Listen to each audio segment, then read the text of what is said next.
Ал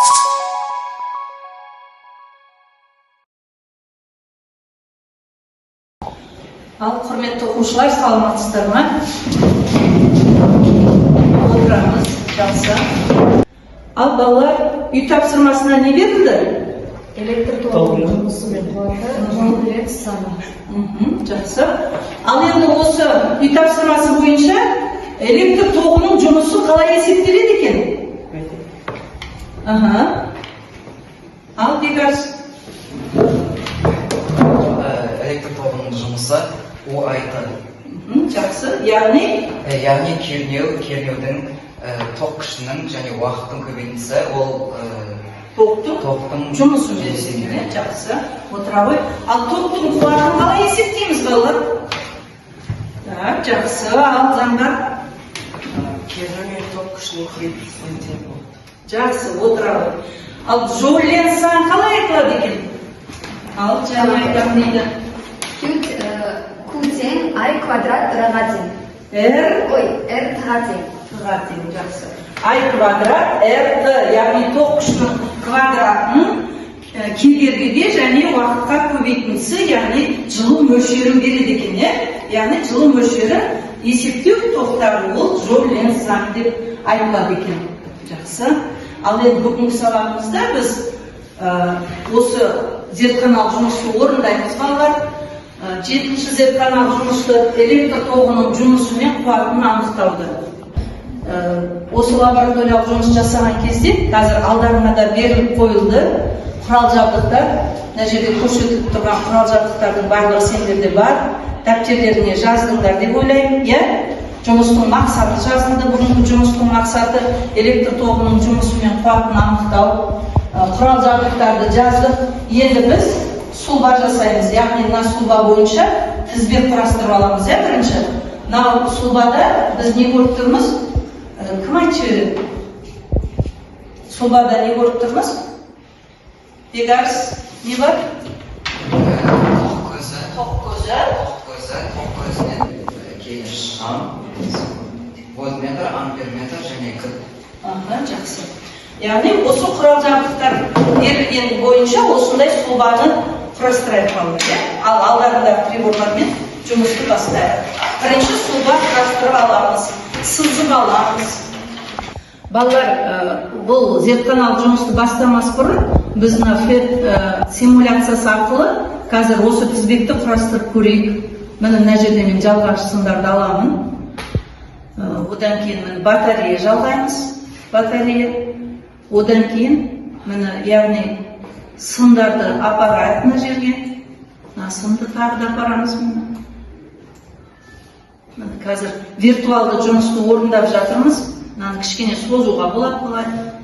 Одан кейін мына жерге мен тағы не апаруыма болады? Сендер сұлбаны біліп отырсыңдар ғой. Шамды апаралам, шамды апаралам. Енді шамнан кейін біз жалғаш сымдарды жалғаймыз. Мына жерге екі прибор тұр, мына жерде. Мынау амперметр, мынау вольтметр. Амперметрді әкеп, мына жерге қосуыма болады. Мына жерге қосуыма болады. Мынаусын жылжытып қояйын. Енді барамызда сымдармен мынаны жалғаймыз қазір.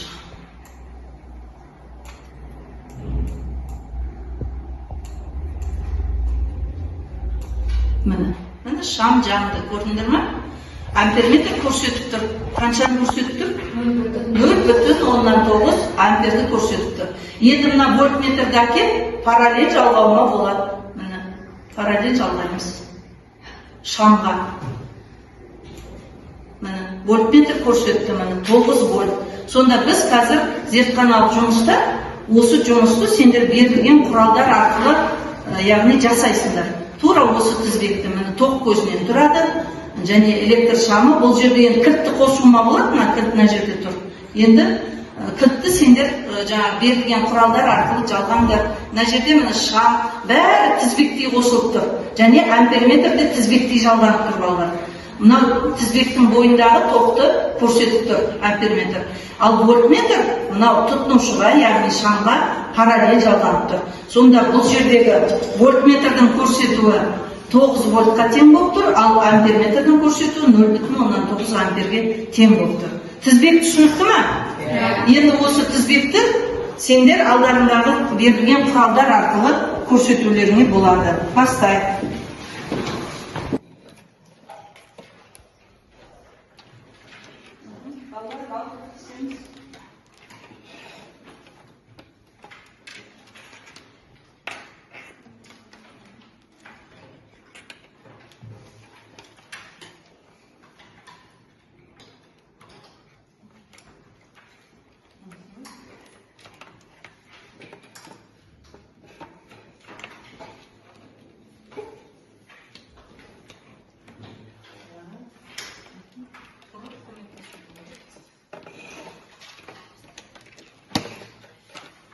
Балалар полюсті айырбастап қойсақ не болады?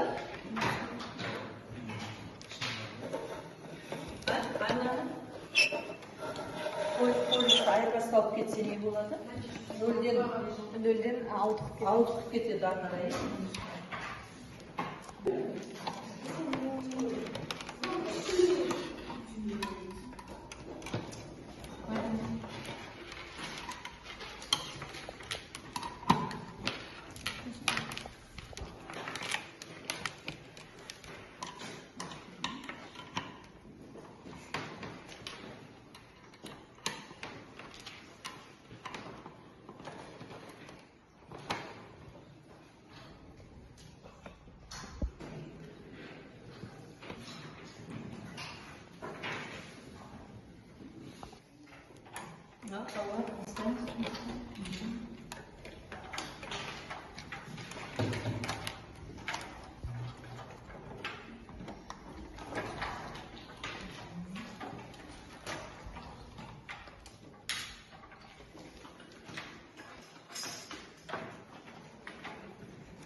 Параллель алады.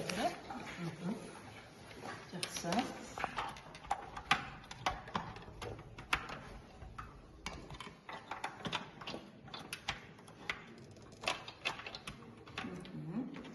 Біз платада жасап отырмыз ба? Жарайды.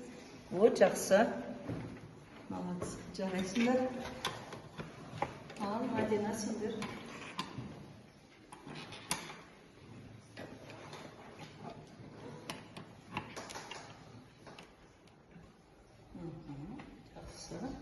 Көрсетіп тұр ма? Амперметр, вольтметрлері?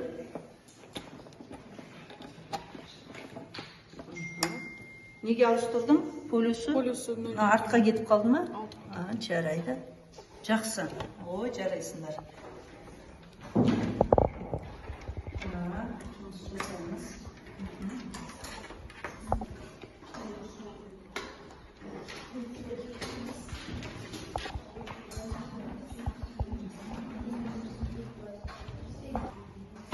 Жақсы.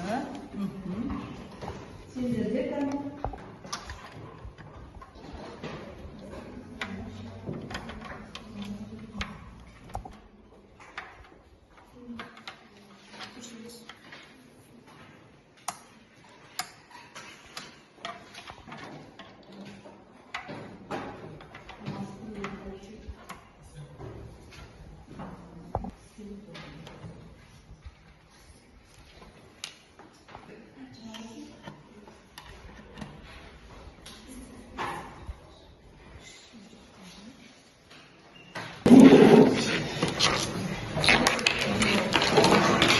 Ал балалар, тізбекті құрастырдық па? Ал не істейміз енді? Осы схема бойынша тізбек құрастырдық. Жақсы. Бұл жерде бізде тоқ көзінен тізбек, амперметрден шамға, ал шамқайттар тоқ көзіне барып, ал вольтметр шамға параллель жалғанады. Жақсы.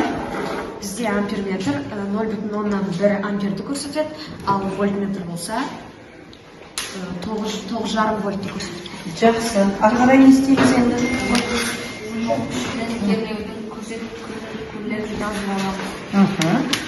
Сөйтіп, екеуінің көбейтіндісі нені береді?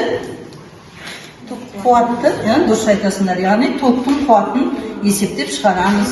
Жақсы. Ал мына топ не істеп жатыр екен? Біз енді кернеу мен тоқ күші арқылы қуатты таптық. Енді бұл қуат арқылы біз тоқ күшінің жұмысын табуымыз керек. Ал мынау қандай қуат екен?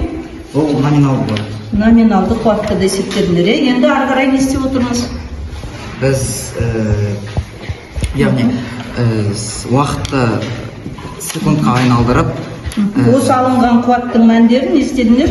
Сол уақытқа көбейттіңдер. жұмыс. Бір сағатта қанша секунд бар? Бір сағатта 3600 секунд, ал бір тәулікте 86400 секунд, бір айда 2,592 көбейтілген 10-ның 6 дәрежесі секунд бар. Жұмыстың мәнін есептедіңдер ме? Жақсы. Осы уақыттарды қойдық, жақсы.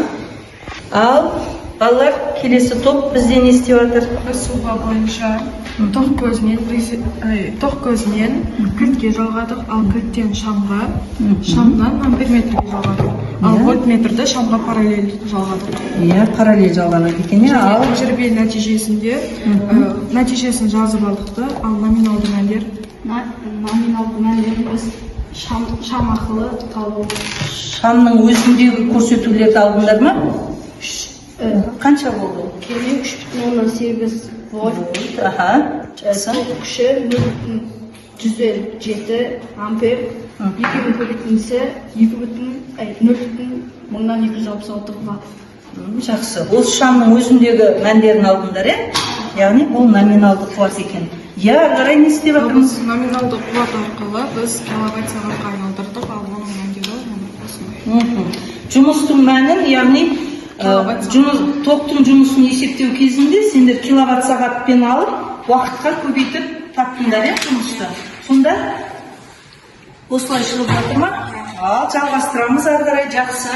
Және тізбек құрастырып отыр екен, мына жерде. Ал бұл жерде де тізбекте электр шамының қосылуын көрсетіп отырсың ба? Жарайды. Ал балалар, ары қарай жалғастырайық. Мына топқа не істеп отыр екен кәні? Біз осындай тізбек құрастырдық. Вольтметр мен амперметрден шыққан сан мәнін көбейтіп, тоқ күшінің қуатын таптық. Кәні тізбек құрастырдыңдар ма? Енді қоспайсыңдар ма? Осы шамында сосын кейін электр энергияны құнын табу үшін, яғни SL-ден аны тыға көбейткен мәндерді Жамбыл облысының тарифтағы теңгесін табу үшін бір-біріне көбейтіп, Жамбыл облысындағы электр энергиясының құнын қалай есептейді екенбіз? Қандай формуламен? SL-ден көбейтілген тариф. А деген ол тоқ жұмысы, Т деген тариф. Жамбыл облысындағы тарифке көбейтіп, немен есептеп шығардыңдар? Теңгемен есептеп шығардыңдар. Жақсы. Шыққан дәптерге түсірді. Жақсы. Барлығымыз енді дәптерге орындап, осы алған мәліметтерімізді жазайық, және де берілген кестені түгел толтырыңдар. Сонымен қатар жұмыстың соңында қорытынды жазамыз, қорытынды жазамыз. Яғни жұмысты біз қорытындылаймыз. Бүгінгі сабақта жұмыстың мақсатына жеттік па? Электр тоғының жұмысы мен қуаты қандай шамаларға тәуелді екен? Соны қорытындылап жазамыз.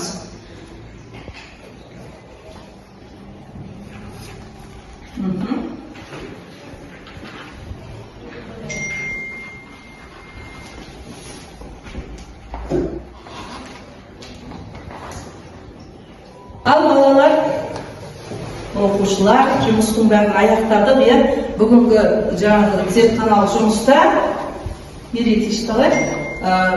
барлық бөлімдерді есептеп, барлығын аяқтадық қой. Барлық топта өте жақсы жұмыс жасады. Жұмыста өте белсене қатысып отырған оқушылар бар. Мына жерде Мадина мысалы өте тамаша таныстырып, Мерей, Жәния, Азар, мына топта да оқушылар Бегарс, Алтайыр, Айлана, Заңғар, міне осы оқушылар, және де Інжу, Аяулым, осы оқушыларға 5 деген баға қойылады. Ол енді жұмыстарыңды тағы да тексеремін ғой. дәптерден тексеріп, әркімнің өзінің бағасын қоямын, жарай ма? Ал енді сендерден қандай сұрақ бар осы жұмысқа байланысты? Не ой түйдіңдер? Кер байланыс бересіңдер ма? Ал Айлан.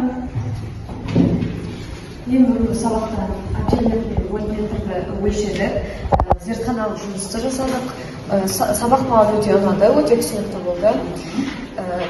Яғни вольтметрмен объектілерді өлшеуді үйрендім. Электр энергиясының құнын үйрендің бе? Енді үйде өзің есептеп, ақшаны төлей бересің бе үйде? Жасайсың, білесің бе? Жарайды, жақсы. Ал Мерей, не дейсің? Мен бүгінгі сабақта электр энергиясын есептеуді үйрендім. Сабақ қатты ұнады. Үйде өзің есептеп, ақшасын төлей бересің бе? Жарайды, жақсы.